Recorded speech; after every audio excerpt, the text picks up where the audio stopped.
नमस्कार शेतकरी मित्र हो, स्वागत आहे तुमचं एका विशेष व्हिडिओमध्ये। शेतकरी मित्र, रब्बी हंगामातील कांद्याला समाधानकारक भाव न मिळाल्याने शेतकऱ्यांनी कांदा साठवला होता, परंतु साठवलेल्या कांद्याला सुद्धा भाव मिळत नसल्यानं तो कांदा आहे त्या भावात शेतकऱ्यांनी विकायला सुरुवात केली आहे। प्रसार माध्यम, सोशल मीडिया आणि वृत्तपत्रांच्या माध्यमातून बांगलादेशला निर्यात सुरू झाली असे समजतात कांद्याच्या दरामध्ये सुधारणा दिसून आलेली आहे। याशिवाय 500 टनांची जी काय पहिली ऑर्डर आहे ती सुद्धा भारताला त्या ठिकाणी मिळालेली आहे आणि तो कांदा बांगलादेशमधील शाम बाजारात सुद्धा त्याकडे पोहोचलेला आहे। परंतु अजूनही कांद्याने भरलेल्या ज्या काही गाड्या आहेत त्या बॉर्डरवरती त्या ठिकाणी 500 ते 600 गाड्या त्या ठिकाणी अडवलेल्या आहेत।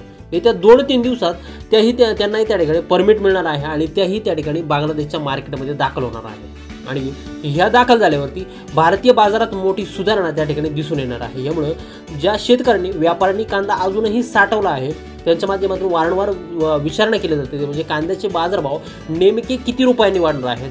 3000 रुपयाचा टप्पा कांदा आता तरी पार करणार का? तर होय शेतकरी मित्रांनो, बाजारभावात मोठी सुधारणा त्या ठिकाणी अपेक्षित आहे। सोबतच 30 ऑगस्टपर्यंत बाजारभाव नेमके काय असू शकतात, बाजारभावामध्ये नेमका काय बदल होणार आहे ते व्हिडिओच्या माध्यमातून आपण जाणून घेणार आहोत। त्यामुळे व्हिडिओ अगदी शेवटपर्यंत काळजीपूर्वक पहा आणि चॅनलवर जर तुम्ही नवीन असाल चॅनल सबस्क्राइब देखील करा। शेतकरी मित्रांनो, कांदा भाव वाढ ही आहे की काही घटकांवर त्या ठिकाणी अवलंबून असते। या घटकांचा विचार करणं त्या ठिकाणी अत्यावश्यक असतं आणि या घटकांचा विचार कांदा लागवड करताना करणं हे अतिशय महत्त्वाचं असतं आणि बरेचसे शेतकरी ह्यावेळेस हे गणित मांडताना त्या ठिकाणी थोडे चुकलेत। बघा, आता सरकारने देखील कांदा धोरणाबाबत शेतकऱ्यांचा कुठलाही विचार त्या ठिकाणी केलेला नाही आणि यामुळे शेतकऱ्यांना फार मोठा तोटा त्या ठिकाणी सहन करावा लागत आहे। जवळपास एका किलो पाठीमागे 8 ते 10 रुपयांचा फटका शेतकऱ्याला बसत आहे आणि यामुळे शेतकरी हा पुरता बेजार झालेला आहे।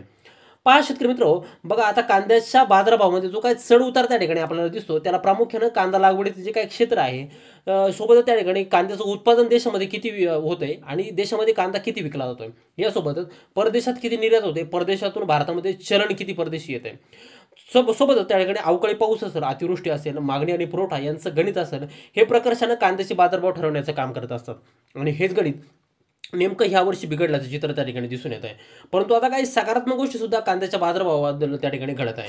बघा, जशी बांगलादेश निर्यातीची बातमी समोर आली तसं राज्यातील महत्त्वाच्या बाजार समितीमध्ये कांद्याचे जे काही बाजारभाव आहे ते 2 ते 3 रुपयांनी त्या ठिकाणी वाढून गेले। मग यामध्ये पिंपळगाव बसमत असेल, लासलगाव, येवला, नाशिक, सोलापूर, पुण्याचं गुलटेकडी मार्केट, मुंबईचं वाशी मार्केट यासारख्या बाजार समित्यांचा याच्यामध्ये त्या ठिकाणी समावेश आहे। सोबतच आपण जर का बघितलं तर कांदा भावात थोडासा बदल झाल्यामुळे शेतकरी सुद्धा मोठ्या प्रमाणामध्ये कांदा मार्केटला आणताना त्या ठिकाणी दिसत आहे आणि यामुळे कांद्याची आवक ही मार्केटमध्ये आता वाढून गेलेली आहे। बघा, आज ऑगस्टची साधारण 19 तारीख, 30 तारखेपर्यंत कांद्याचा बाजारभावामध्ये नेमका कसा बदल होणार आहे हे आपण त्या ठिकाणी पाहणार आहोत।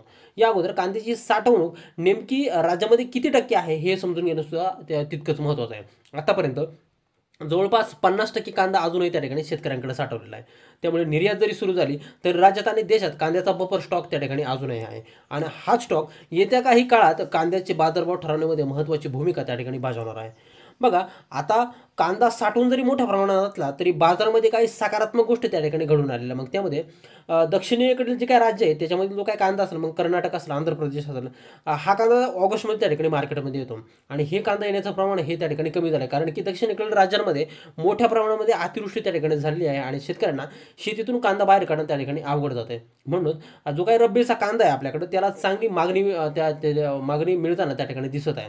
बघा, आणि हीच परिस्थिती जर अशी राहिली तर हा उन्हाळा कांदा किंवा जो काही रब्बीचा कांदा आहे याला चांगला बाजारभाव त्या ठिकाणी अजून मिळू शकतो। बघा, बऱ्याचशा वृत्तवाहिन्या असतील, वृत्तपत्र असतील किंवा सोशल मीडियामधून बांगलादेशची कांदा निर्यात सुरू झाली अशी प्राथमिक माहिती त्या ठिकाणी आपल्याला मिळत आहे आणि त्यानुसारच बांगलादेशकडून 500 टनांची ऑर्डर देखील भारताला मिळालेली आहे आणि हा कांदा बांगलादेशमध्ये देखील पोहोचला आहे। विशेषतः ढाका शहरातील जे काही श्याम बाजार आहे या श्याम बाजारामध्ये हा कांदा त्या ठिकाणी पोहोचला आहे आणि अजूनही कांद्याच्या 200 ते 250 गाड्या ह्या बॉर्डरवरती परमिट विना त्या ठिकाणी अडकून आहे। जर हा कांदा बांगलादेशच्या मार्केटमध्ये जर पोहोचला तर राज्यातील कांद्याच्या बाजारपेठांमध्ये मोठा बदल त्या ठिकाणी आता होणार आहे। बघा, महाराष्ट्रातील जर किरकोळ बाजार जर आठवडे बाजार जर पाहिले तर या बाजारामध्ये कांद्याच्या दरात आता 10 रुपयापर्यंत त्या ठिकाणी सुधारणा दिसून येत आहे। सोबतच भाववाढीचं जर जे काय दुसरं कारण आहे ते म्हणजे बांगलादेश सोडून इतर देशामध्ये सुद्धा कांद्याला आता मागणी त्या ठिकाणी वाढलेली आहे। मग यामध्ये दुबई असेल, Oman, Qatar, Singapore, Sri Lanka, Indonesia या देशात सुद्धा भारतीय कांद्याला आता मागणी वाढली आहे, कारण की पाकिस्तान आणि चीन हे दोन ह्या भारताच्या ग्राहकांना ज्यावेळेस कांदा पुरवत होते, मात्र या देशाने देखील आपला निर्यातीचा दर आता त्या ठिकाणी वाढलेला आहे, म्हणून भारतीय कांद्याला आता पुन्हा एकदा मागणी त्या ठिकाणी आता वाढून राहिलेली आहे। बघा, आता महाराष्ट्रातील जे काही किरकोळ बाजार आहेत तर किरकोळ बाजारामध्ये सुद्धा कांद्याची मागणी त्या ठिकाणी आता वाढून गेलेली आहे. बघा आता कांद्याच्या दरात आणि कांद्याच्या डिमांडमध्ये सुद्धा मोठा बदल त्या ठिकाणी आता दिसून येणार आहे. कारण की दर 2 ते 3 दिवसांनी त्या ठिकाणी हे कांद्याचे जे काही दर आहेत ते त्या ठिकाणी बदलताना दिसत आहे. बघा यापुढचं जे काही कारण आहे ते म्हणजे 1-2 दिवसांनी आता श्रावण महिना संपतो आणि श्रावण संपल्यानंतर बरेचसे लोक त्या ठिकाणी कांदा खायला सुरुवात करतात. आता श्रावणामुळे बऱ्याचशा वेळी कांद्याचे जे काही बाजारभाव आहे किंवा कांद्याची जी काही डिमांड आहे ते त्या ठिकाणी घटलेली असते. परंतु श्रावण संपल्यानंतर कांद्याचे दर आणि डिमांड या दोन्ही गोष्टी त्या ठिकाणी वाढून जातात. त्यामुळे कांद्याच्या बाजारभावामध्ये बदल होणार हे आता नक्की आहे. बघा अजून एक दिलासादायक गोष्ट म्हणजे श्रावण संपल्यानंतर भाद्रपद आणि अश्विन महिन्यामध्ये मोठ्या प्रमाणात सण उत्सव असतात आणि याच काळात कांद्याची मागणी त्या ठिकाणी वाढते. त्यामुळे दरवाढ व्हायला त्या ठिकाणी आता सुद्धा या सणवारांमुळे मदत होणार आहे. त्यामुळे येणाऱ्या सणांच्या पार्श्वभूमीवरती सुद्धा कांदा पिकाला चांगला बाजारभाव मिळू शकतो असं बाजारभाव अभ्यासकांच्या वतीनं अंदाज व्यक्त केला गेलेला आहे. बघा शेतकरी मित्रांनो, आता तुमच्याकडे जर अजूनही चाळीस साठवलेला कांदा जर असेल तर तुम्ही याची जी काही विक्री ते बाजारभावाचे अंदाज पाहून त्या ठिकाणी करू शकता. कारण की दर 2 ते 3 दिवसाला कांद्याच्या बाजारभावामध्ये 2 ते 3 रुपयाचा फरक हा त्या ठिकाणी दिसून येतो. यावरून कांद्याची विक्री जर तुम्ही टप्प्याटप्प्याने जर केली तर शेतकऱ्यांना हा नफा मिळणारच आहे आणि सोबतच नफा ही मिळून शेतकऱ्यांचे जे काय साठवलेला कांदा आहे तो साठवलेला कांदा सुद्धा त्या ठिकाणी मार्केटमध्ये येणार आहे आणि हा कांदा मार्केटमध्ये आल्यामुळे शेतकऱ्यांना 4 पैसे देखील त्या ठिकाणी आता मिळणार. तर शेतकरी मित्रांनो, दिलेली माहिती तुम्हाला जर उपयुक्त वाटली असेल तर व्हिडिओला एक लाईक नक्की करा. तुमच्या मित्रांसोबत ही माहिती त्या ठिकाणी लवकरात लवकर शेअर करा. तुम्ही कोणत्या जिल्ह्यामधून हा व्हिडिओ पाहताय आणि तुमच्या बाजार समितीत कांद्याला काय दर मिळतोय कमेंट करायला विसरू नका. चॅनलवरती जर नवीन असाल तर चॅनलला सबस्क्राईब करा. भेटूया एका नवीन व्हिडिओमध्ये एका नवीन माहितीसह एका नवीन अपडेट्ससह. तोपर्यंत शेतकरी मित्रांनो, धन्यवाद.